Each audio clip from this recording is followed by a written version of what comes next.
नमो वरिहन्ताणं नमो सिद्धाणं नमो आयर्याणं नमो वज्रायाणं नमो लोये सभ्यसाहुणं।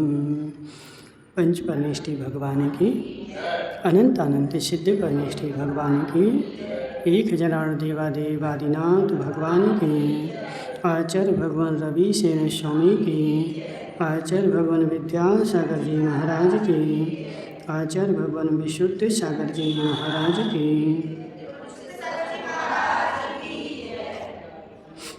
यहाँ पर पद्म पुराण चल रहा अपना, और जिसमें कल अपन देख रहे थे कि जो दशरथ हैं वह बड़े हो गए, और बड़े होने के बाद उनकी 3 शादियाँ भी हो गई। कितनी हो गई? 3 शादियाँ हो गई, और वह अपना सुख से राज्य कर रहे हैं, राज्य अपना सुख से बिता रहे हैं। ठीक है, तो राज्य करते करते एक दिन नारद जी उनसे मिलने के लिए आ गए, बहुत दिन बाद घूमते घामते। और नारद जी ने उनसे बोला कि हे महाराजन, मैं तुमसे कुछ एकांत में बात कहना चाहता हूँ।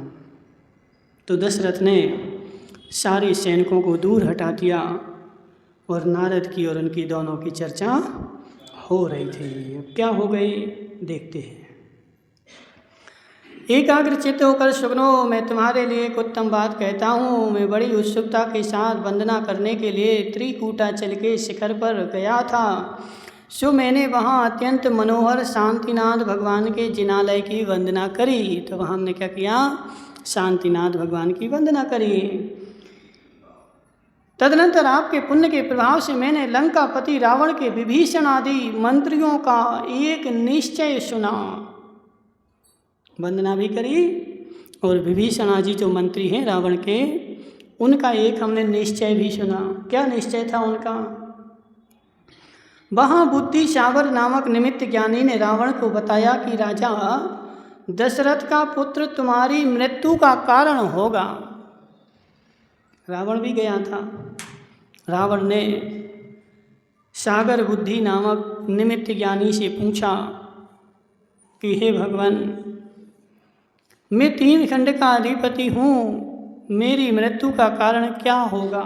सबको ऐसे, सबको यही प्रश्न रहता है, कैसे होगी, क्या होगा, कौन करेगा? क्योंकि मृत्यु तो सबकी होनी है। गाय वाली अम्मा, हाँ, कोई बचने वाला नहीं है। चाहे गरीब हो सो भी मरेगा, और अमीर हो सो भी मरेगा, कोई भी बचने वाला नहीं है। आज तक किसी ने मृत्यु को पैसे के द्वारा नहीं खरीदा, सबको खरीद लिया। लेकिन एक वस्तु ऐसी है जो पैसों के द्वारा नहीं खरीदी जा सकती। कौन सी? मृत्यु। ठीक है, तो उन्होंने पूछा कि हमारी मृत्यु कैसे होगी? तो इसी प्रकार राजा जनक की पुत्री भी इसमें कारणपने को प्राप्त होगी, और बता दिया कि तुम्हारा पुत्र उसमें मृत्यु में कारण बनेगा। और राजा जनक की पुत्री, ये सुनकर जिनकी आत्मा विषाद से भर रही थी, ऐसे विभीषण ने निश्चय किया कि जब तक राजा दशरथ और जनक के संतान होती है, उसके पहले ही मैं इन्हें मारे डालता हूँ। विभीषण ने निश्चय कर लिया। क्या निश्चय कर लिया? कि जब तक राजा जनक के और दशरथ के पुत्र होंगे, पुत्री होंगी, तो हम एक काम करते हैं, इन दोनों को ही मार डालते हैं। ना रहेगा बांस, ना बजेगी बांसुरी। जब पिता ही नहीं होगा तो पुत्र ही नहीं होगा, और पुत्र नहीं होगा तो हमारी मृत्यु भी नहीं होगी। तो ऐसा निश्चय कर लिया। ये निश्चय कर तुम दोनों के खोज के लिए चिरकाल तक पृथ्वी पर घूमता रहा, पर पता नहीं चल सका। और तदनंतर इच्छानुकूल रूप धारण करने वाले उनके गुप्तचर ने स्थान, रूप आदि लक्षणों से तुम दोनों का परिचय कराया है। मैं तुम्हारे लिए बहुत दिन से ढूंढ रहा था, लेकिन तुम नहीं मिल रहे थे। आज कालांतर में क्या हुआ है कि तुम मिल पाए हो, और गुप्तचरों ने तुम्हारा समाचार दिया है। मुनि होने के कारण मेरा विश्वास कर उसने मुझसे पूछा कि हे मुनि, पृथ्वी पर कोई दशरथ तथा जनक नाम के राजा हैं? सो उन्हें तुम जानते हो? और उन्होंने हमसे भी पूछा था। किससे पूछा था? नारद महाराज से। किसने पूछा था? विभीषण आदि मंत्रियों ने कि इस पृथ्वी पर अब ऐसे ही होता है, बड़े लोगों को तो सब जानते, गरीबों को कौन जानता है। राजा दशरथ और राजा जनक एक छोटे से राजा, और रावण जो है महाराजा, 3 खंड का अधिपति, उसको तो सब जानते हैं, लेकिन जनक वगैरह को कोई नहीं जानता है। तो उन्होंने पूछा था कि हे मुनि, तुम क्या जनक को और दशरथ को जानते हो क्या?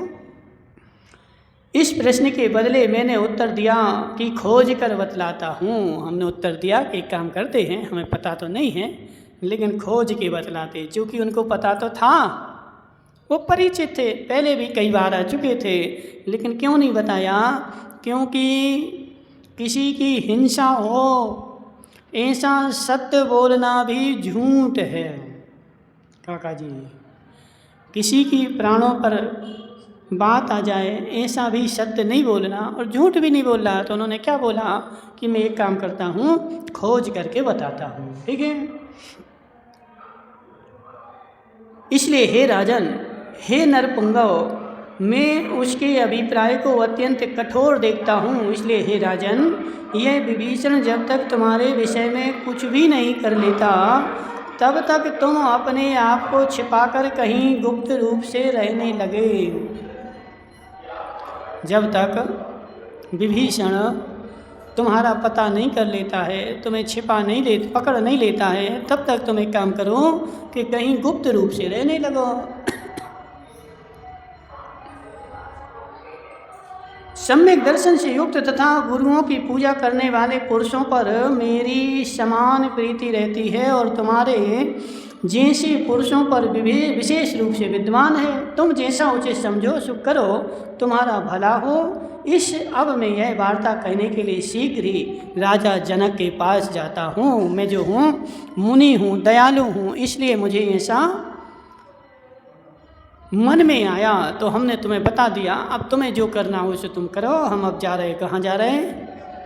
राजा जनक को और बता दें। हमारा काम तो मात्र कितना है, बताना है, ठीक है। मानना नहीं मानना किसका काम है? तुम्हारा काम है, ठीक है। तदनंतर जैसे राजा दशरथ ने नमस्कार किया था, ऐसे नारद मुनि इस प्रकार कहकर तथा आकाश में उड़कर बड़े वेग से मिथिला की ओर चले गए, और वहाँ राजा जनक के लिए भी उन्होंने यह समाचार बतला दिया। सो ठीक ही है, क्योंकि भव्य जीव उन्हें प्राणों से भी अधिक प्यारे थे, चूँकि 11 प्रतिमाधारी थे। कौन? नारद मुनि। कितनी प्रतिमा थी उनकी? 11 प्रतिमा थी, और फिर भी कहाँ उड़ते थे? तो 11 प्रतिमाधारी आकाश में उड़ सकता क्या है? उड़ सकता कि नहीं उड़ सकता? उड़ सकता है, विद्या सिद्ध कर लो। हाँ, विराज भी उड़ते हैं। तो विद्या सिद्ध करके आकाश में उड़ना हो, पाताल में उड़ना हो, जहाँ उड़ना हो सो उड़ो, खुली छूट है, ठीक है, कोई दिक्कत नहीं है। तो भव्य जीव जो होते हो, क्योंकि भव्य जीव उन्हें प्राणों से प्यारे थे, 11 प्रतिमाधारी थे, और भव्य जीव उनके लिए प्राणों से प्यारे थे, इसलिए उनको समाचार बतला दिया।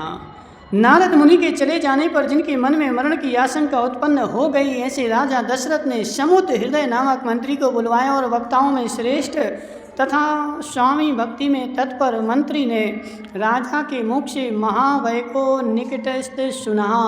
मंत्री को बुलाया। कौन से मंत्री को है? सुमुख नहीं, समुद्र हृदय मंत्री को बुलाया, और उससे चर्चा करने की प्रारंभ करी कि ऐसी ऐसी चर्चा हमारे पास आई है, अब अपन को क्या करना चाहिए, ठीक है। वक्ताओं में श्रेष्ठ तथा स्वाभिमान स्वामी भक्ति में तत्पर मंत्री ने राजा के मुख से महावय को निकट स्थल सुना कि हे नाथ, प्राणी जितना कुछ कार्य करते हैं वह जीवन के लिए ही करते हैं। आप ही कहिए कि जीवन से रहित प्राणी के लिए यदि 3 लोक का राज भी मिल जाए तो किस काम का, बताओ। बसंत दादा, तुम्हें पूरे बड़ौदिया का राजा बनाते हैं, लेकिन शर्त एक है, तुम अपने प्राण हमें दे दो। क्या राजा अपना रहे?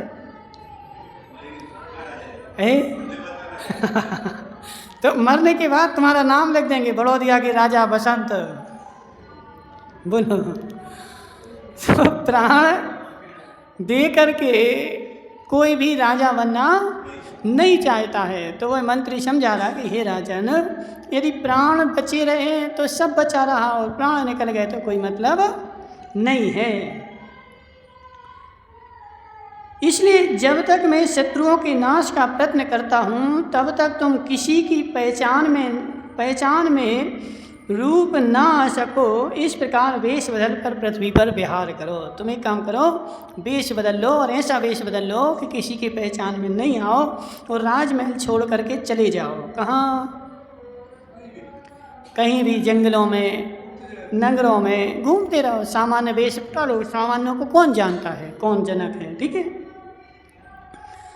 मंत्री के ऐसा कहने पर राजा दशरथ उसी समुद्र हृदय मंत्री के लिए खजाना, देश, नगर, प्रजा सौंपकर नगर से बाहर निकल गए। सो ठीक ही है, क्योंकि वह मंत्री राजा का अच्छी तरह परीक्षा किया हुआ मंत्री था। अब ऐसे मंत्री नहीं होते थे। मंत्री जो होते थे वह अच्छी तरह परीक्षा करने के बाद ही बनाते थे, क्योंकि राजा का सहयोगी कौन? मंत्री, ठीक है। जितना विश्वास पुत्र के ऊपर नहीं होता है उससे ज़्यादा विश्वास मंत्री के ऊपर होता है, ठीक है। तो उसने क्या किया, मंत्री को खजाना दे दिया, मंत्री को राज दे दिया और मंत्री की बात मान करके और भेष दूसरा रख करके और चले गए। राजा चले जाने पर मंत्री ने राजा दशरथ के शरीर का एक पुतला बनवाया। अब क्या करें, मंत्री जो होता ना,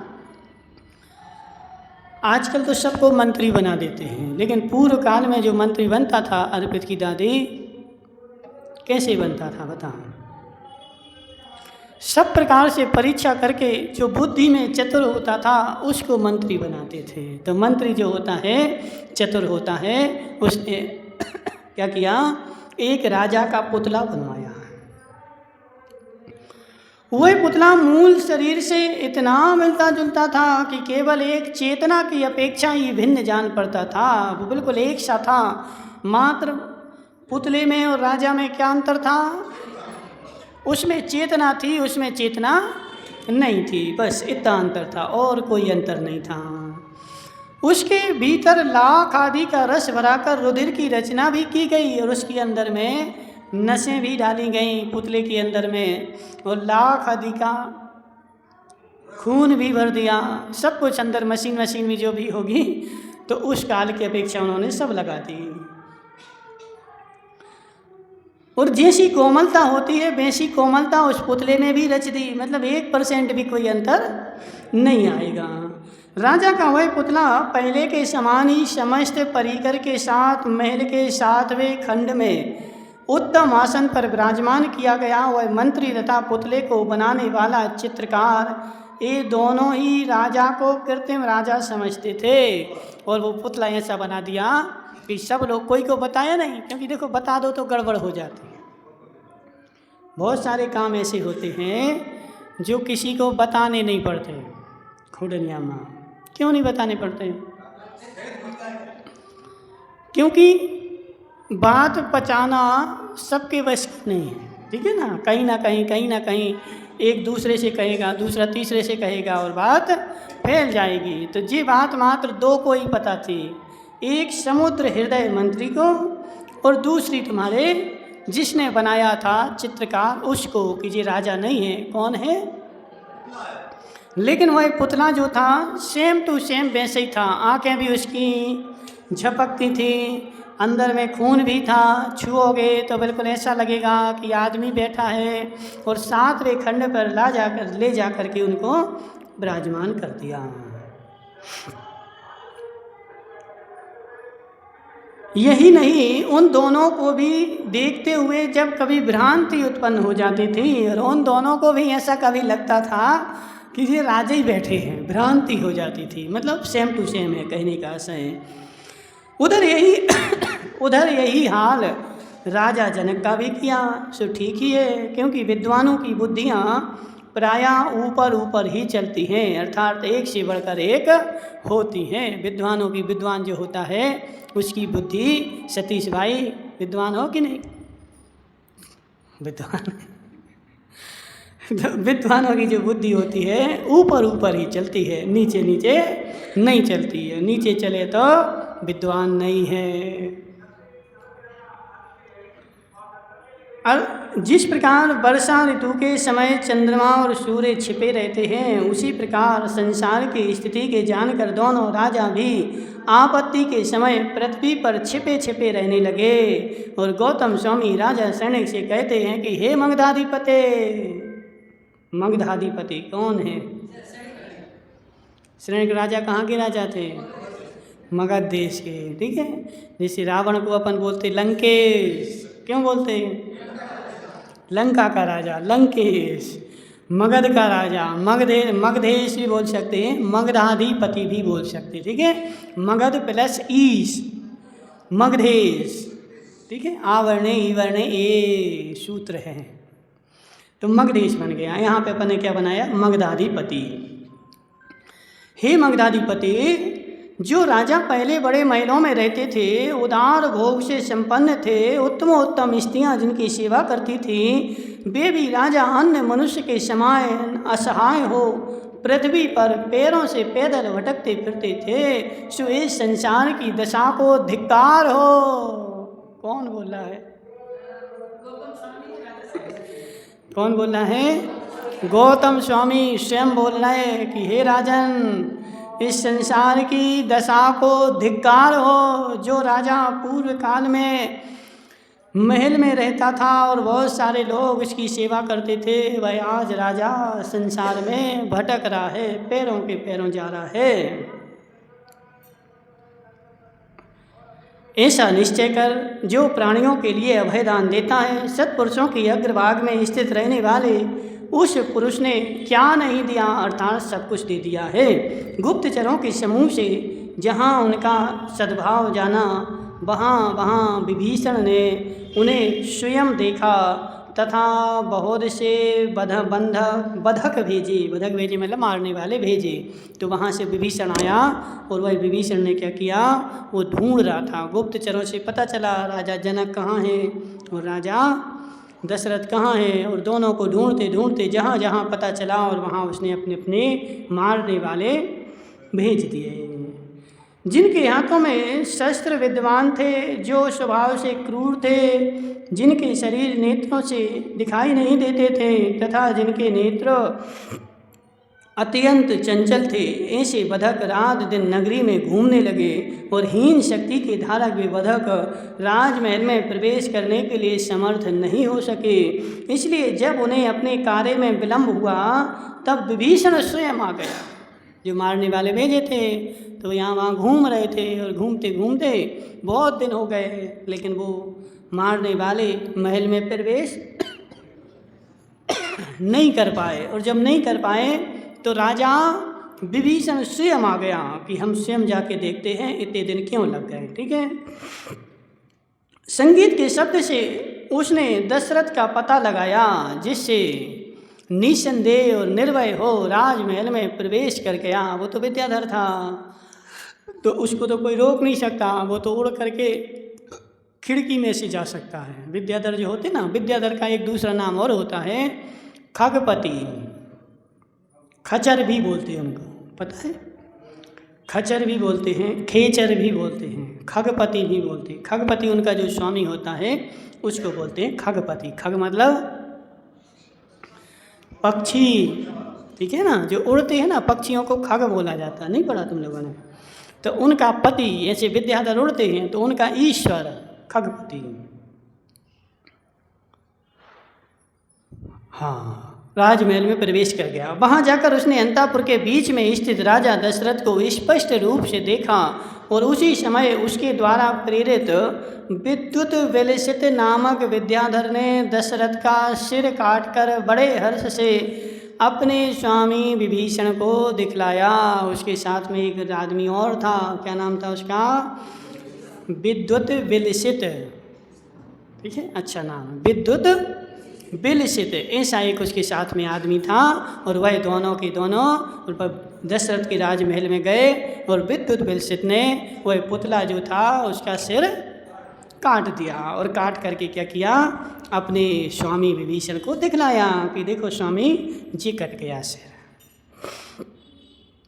देखो जी दोनों बच गए। लेकिन बचने की बुद्धि भी तभी आती है जब पुण्य योग्यता वैसी हो, होनहार वैसी हो। क्यों हो? क्योंकि पर्याय तो ऐसी है। पहले मुनिराज ने बता दिया कि राजा दशरथ के पुत्र के द्वारा रावण का मरण होना है, तो राजा का दशरथ का पुत्र ही उत्पन्न ना हो, ऐसा कैसे हो सकता है?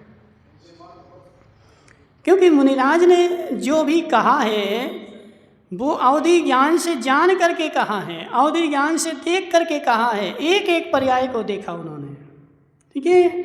और जैसी जैसी पर्याय होनी थी वैसी वैसी पर्याय उन्होंने कह दी। लेकिन विभीषण सोच रहा है कि ऐसा ना हो, अपन सोचते तो हैं, लेकिन कई बार कार्य नहीं होना हो तो तुम कुछ भी कर लो। तो यह जी गए और पुतले के सिर काट दिए। तदनंतर जिसने अंतापुर के रुदन का शब्द सुना, ऐसे विभीषण ने उस कटे हुए सिर को समुद्र में गिरा दिया।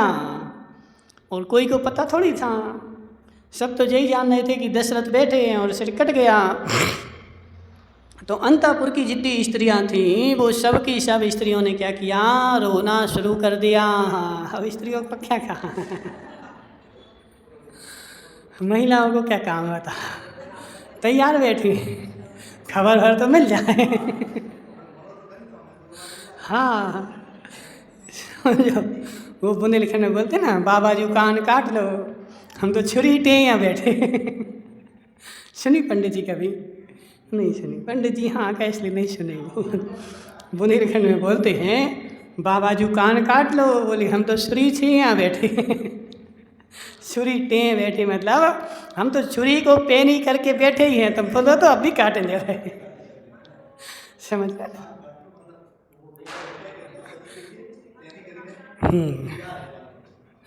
तो इसलिए ऐसी महिलाएं भी क्या कहती हैं कि खबर भर तो मिल जाए, हम तो तैयार ही है बैठे। एक सेकंड भी नहीं लगे, कितने समय लगे बताओ? एक सेकंड भी नहीं लगे, बिल्कुल तैयार बैठे हैं। तो ऐसे महिलाएं सब बैठी थी। उनको जैसे ही पता चला कि राजा दशरथ का सिर कट गया है तो सब ने क्या किया, रोना शुरू कर दिया। हाँ, कोई को पता थोड़ी था, वो तो दो को ही पता था। यदि सबको बता देते तो वो बात फैल जाती ना, वो गुप्त नहीं रहती। तो ऐसे ही होता है, ठीक है। तो उसने विभीषण ने देखा कि अंतापुर में रुदन शुरू हो गया। रुदन शुरू हो गया मतलब अपना काम हो गया, और वह सिर लेकर के समुद्र में उसने फेंक दिया। और राजा जनक के विषय में भी ऐसा ही निर्दय चेष्टा की, राजा जनक के पास जाकर के भी उसका भी सिर काट दिया। और तदनंतर भाई के स्नेह से भरा विभीषण अपने आप को कृतकृत्य मानकर हर्षित होता हुआ लंका चला गया। बस मैं कृतकृत्य हो गया। कृतकृत्य हो गया मतलब जो काम मुझे करना था मैंने कर दिया, और वह लंका जाकर के खुशी हो गया। दशरथ का जो परिजन था उसने पहले बहुत ही विलाप किया, पर अंत में जब उसे यह विदित हुआ कि यह पुतला था तब आश्चर्य करता हुआ धैर्य को प्राप्त हुआ। और विभीषण ने भी नगरी में जाकर अशुभ कर्म की शांति के लिए बड़े उत्सव के साथ दान पूजा आदि शुभ कर्म प्रारंभ किए। अब उसको पता था कि हम जो काम करके आए हैं जी अशुभ काम है। अशुभ काम क्यों है? क्योंकि किसी भी निर्दोष की हत्या करना अशुभ है। युद्ध में करो तो कोई दिक्कत नहीं, लेकिन घर में छुपके से किसी को मारना काम ठीक नहीं है, ठीक है। तो उसने वहाँ जा कर के पूजा विधान करा, दान वगैरह दिया ताकि हमारे पाप धुल जाएं। तदनंतर किसी समय जब उसका चित्त शांत हुआ तब कर्मों की इसी विचित्रता से पश्चाताप करता हुआ इस प्रकार विचार करने लगा कि मिथ्या भय से मैंने उन विचारे भूमि गोचियों और गोचरियों का व्यर्थ ही मार डाला। मिथ्या भय था हमें और भूमि गोचरियों को हमने मार डाला, क्योंकि सर्पवासी विष के समान शरीर से उत्पन्न होने पर भी क्या गरुण के ऊपर प्रहार करने में समर्थ हो सकता है? सर्प कैसा भी हो, आशी विष भी हो, लेकिन उसके बाद भी क्या वो एक गरुण के ऊपर प्रहार कर सकता? क्या नहीं कर सकता। क्यों? गरुण देखा तुम लोगों ने कभी? गरुण गरुण गरुण पक्षी होता है, ठीक है ना। गरुण पक्षी क्या करता है? शेर को देखो, अपन शेर को नहीं, सांप को। अपन लोग सांप से डरते हैं, डरते कि नहीं? लेकिन सांप से नहीं डरने वाले बहुत सारे पक्षी हैं, बहुत सारे जानवर हैं। गरुड़ पक्षी चलते हुए सांप को अपने पैरों से ऐसे पकड़ लेता है, ऐसे तोड़ देता है। मोर भी उसको तोड़ देता है। बंदर भी सांप को पकड़ के खा जाता पूरा है। नहीं, सांप के शरीर में जहर नहीं होता। एक दो दांत होते हैं, वहीं जहर होता है, और वह दांत क्या करता है? ऐसा मुंह उसका घिस देता है। जैसे मुंह घिसता है तो दांत निकल जाते हैं, उसके बाद खा लेता है। कुत्ता भी खा लेता है, ठीक है ना। तो बहुत सारे जानवर हैं जो सांप से नहीं डरते, अपन लोग डरते हैं, ठीक है। सांप उनसे डरता है। यदि कहीं सांप हो और मोर की आवाज़ सुन ले, तुरंत भागेगा वहाँ से, ठीक है ना। नेवला को आता सो देख ले तो तुरंत भागेगा वहाँ से, ठीक है। तो ऐसा होता है। तो वह बोल रहा है कि कभी गरुड़ के ऊपर सर्प प्रहार कर सकता है, यानी रावण जो है वो तो गरुड़ है और वह भूमि गोचरी सर्प है। वो हमारा क्या बिगाड़ लेते? जिंदा भी रहते तो भी हमारा कुछ बिगाड़ने वाले नहीं थे। अत्यंत तुच्छ पराक्रम को धारण करने वाले भूमि गोचरी कहाँ, और इंद्र के समान पराक्रम को धारण करने वाला रावण कहाँ? कहाँ जमीन, कहाँ आसमान। शंका से सहित तथा मन से धीरे धीरे गमन करने वाला हाथी कहाँ, और वायु के समान के वेगशाली से कहाँ। जी उपमाएं बता रहे, ठीक है। हाथी भले बड़ा है, मोटा है, लेकिन धीरे धीरे गमन करता है। और हाँ, शेर स्पीड से गमन करता है। शेर की गति कितनी होती बता है? बोलो बिन्नू भाई है?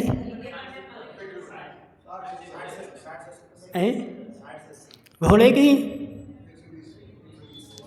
है? नहीं, 120 नहीं होती घोड़ा की, ठीक है ना। तो शेर की गति तेज मानी गई है। शेर से थोड़ी सी तेज हिरण की होती है। सबसे तेज गति से कोई दौड़ता है तो वो कौन है? अश्व।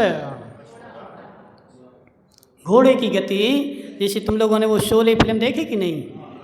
उसमें डाकू ट्रेन पे हमला करते हैं तो वहाँ ट्रेन तेज़ी से चलती है, यहाँ घोड़े तेज़ी से भगते हैं, फिर भी घोड़े के बराबर ट्रेन पे चलती। तो ट्रेन की, क्योंकि उस समय, आज तो जो ट्रेनें स्पीड वाली हो गई, 1975 में जो ट्रेनें चलती थी वो 80-90 से ज़्यादा स्पीड पे नहीं चलती थी। अधिक से अधिक चले तो 80-90, और ज़्यादा से ज़्यादा नॉर्मल उनकी 50 स्पीड रहती थी। तो घोड़ा भी 80-90 पे दौड़ सकता है। ट्रेंड घोड़ा हो तो 80-90 पे दौड़ सकता है, ठीक है। गति, सबसे ज़्यादा गति संसार में होती है तो वह अश्व की होती है, ठीक है। इसलिए वो बोल रहा है, क्या बोल रहा है कि कहाँ हाथी, कहाँ शेर। जिस प्रकार जिस पुरुष को जहाँ जिससे जितना और जो सुख अथवा दुख मिलना है वह सब कर्मों के वशीभूत है, उस पुरुष को उससे उस प्रकार उतना सुख अथवा दुख अवश्य ही प्राप्त होता है। यदि कोई अच्छी तरह निमित्त को जानता है तो वह अपनी आत्मा का कल्याण क्यों नहीं करता? अपने आप को सोच रहा है, ठीक है, कि जिसको जितना सुख दुख जिस निमित्त से मिल रहा है तो मिलेगा ही।